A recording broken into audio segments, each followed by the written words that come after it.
60 రోజుల్లో మీతో ఇంగ్లీష్ అద్భుతంగా మాట్లాడిస్తాం. వెంటనే కాల్ చేసి జాయిన్ అవ్వండి.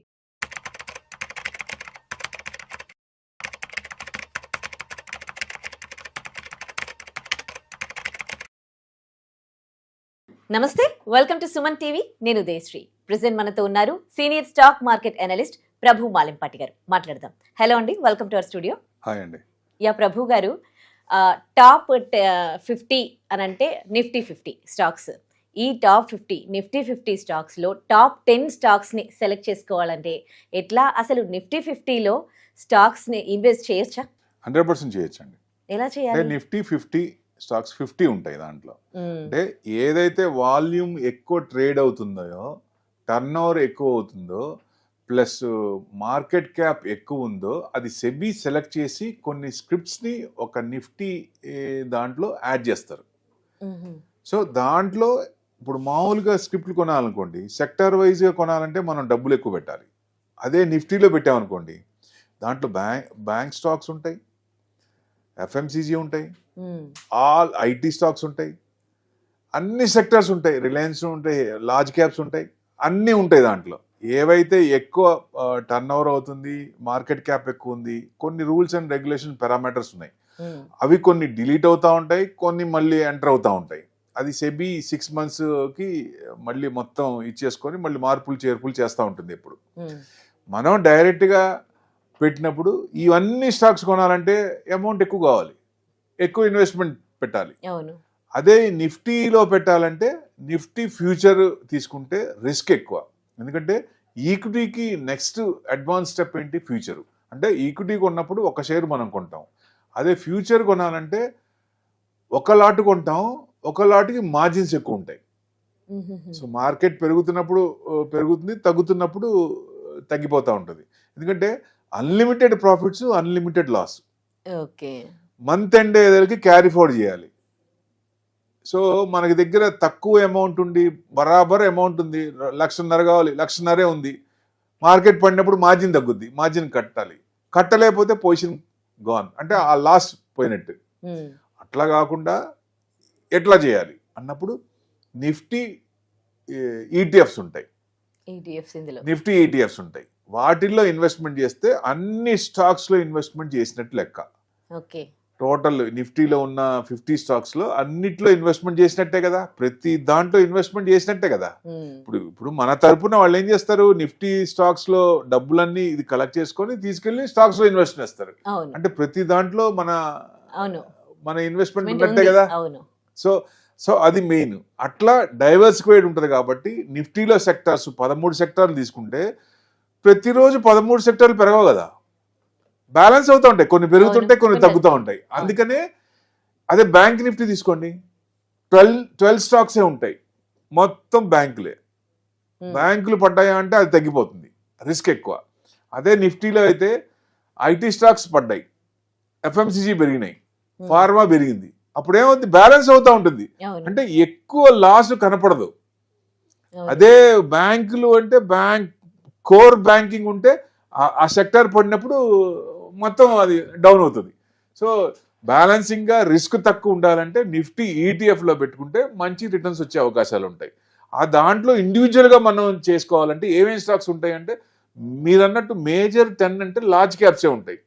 Reliance, HDFC 15% weightage. దాంట్లో అంటే వెయిటేజ్ ఎక్కువ ఉన్న స్టాక్స్ లార్జ్ క్యాప్లో ఫస్ట్ 10 తీసుకుంటే వాటిల్లో రిటర్న్స్ ఎక్కువ రావు, కానీ ఇంట్రెస్ట్ కొంత వర్కౌట్ అయ్యే ఛాన్స్ ఉంటుంది, పెద్ద రిటర్న్స్ రావు.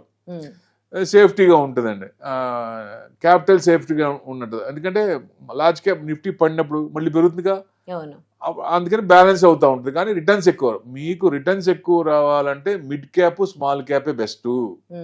స్మాల్ క్యాప్లో వచ్చిందా మల్టీఫోల్డ్ అవుతూ ఉంటుంది. ఎందుకంటే over a period small will become a mid cap, mid cap will become a large cap.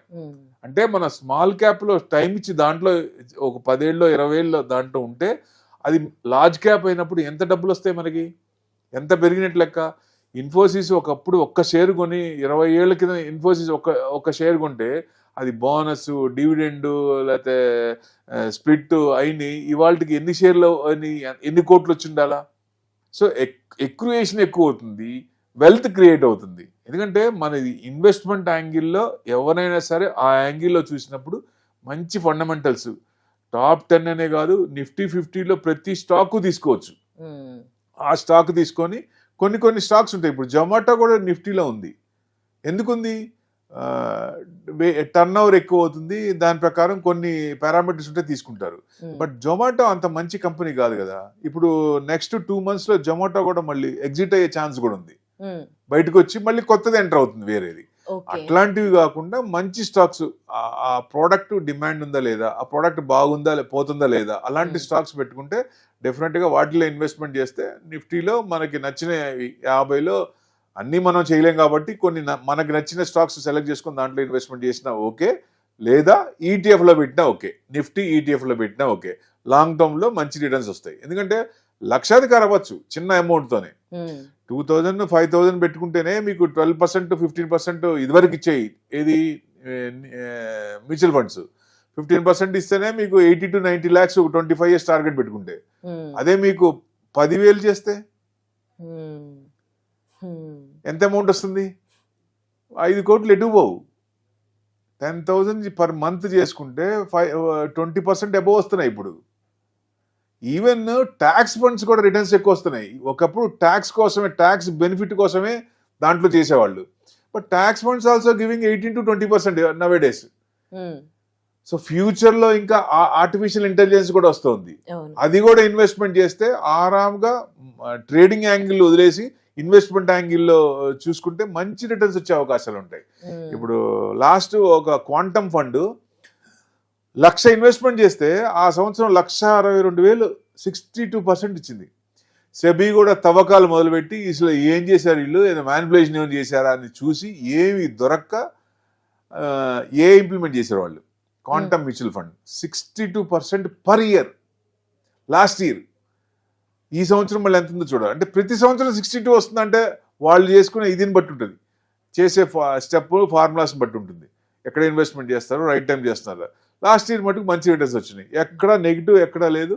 వాళ్ళకి ఏమి ఫుల్ కితాబ్ ఇచ్చి సెబీ నమస్కారం పెట్టి వెళ్ళిపోయింది వెనక్కి. అది మ్యానిపులేషన్ ఏమైనా జరిగిందా అని. అట్లా ఉంటుంది. ఇంకా ఫ్యూచర్ లో ఆర్టిఫిషియల్ ఇంటెలిజెన్స్ వచ్చినప్పుడు రిటర్న్స్ 20% ఏంటి ఇంకా పైన ఎక్కువ వచ్చే అవకాశాలు ఎక్కువ ఉంటాయి. సో సరైన పద్ధతిలో సరైన టైంలో మంచి. ఎలాంటి టైం అంటారు ఇన్వెస్ట్ చేయడానికి? అంటే ఇప్పుడే ఇంకా ఆర్టిఫిషియల్ ఇంటెలిజెన్స్ అందరు ఇంప్లిమెంట్ చేయట్లేదు. ఇప్పుడు సాఫ్ట్వేర్ కంపెనీలే అందరు రావట్లేదు కదా. ఇండియాలో దాదాపుగా మనకి 74 అన్ని కంపెనీసే ఉన్నాయి, మొత్తం చేయలేదు. సో అందరూ ఇంప్లిమెంట్ చేసి దీన్ని, ఎందుకంటే దిగుతున్న కొద్దీ లోతు తెలుస్తుంది, వాడుతున్న కొద్దీ దాని అవసరార్థం తెలుస్తుంది, ఎలా వాడాలో తెలుస్తుంది. ఇది ఆర్టిఫిషియల్ ఇంటెలిజెన్స్ స్టార్టింగ్ లో ఉన్నాం కాబట్టి ఇది మనకి ఇంకా మార్కెట్కి ఇంకా అంత కొత్త రాలేదు. అది వచ్చి దాన్ని ఎలా ఉపయోగించుకోవాలనేది మెలకువలు వచ్చినప్పుడు అప్పుడు దాంట్లోంచి ఎలా ఎక్స్ట్రాక్ట్ చేయాలి, ఇంట్రెస్ట్ ఎలా ఎక్స్ట్రాక్ట్ చేయాలని తెలుస్తున్నప్పుడు రిటర్న్స్ ఎక్కువ వస్తాయి. దానికోసం మనం వెయిట్ చేసి ఉంటే మంచిది. Right, thank you so much Prabhu గారు.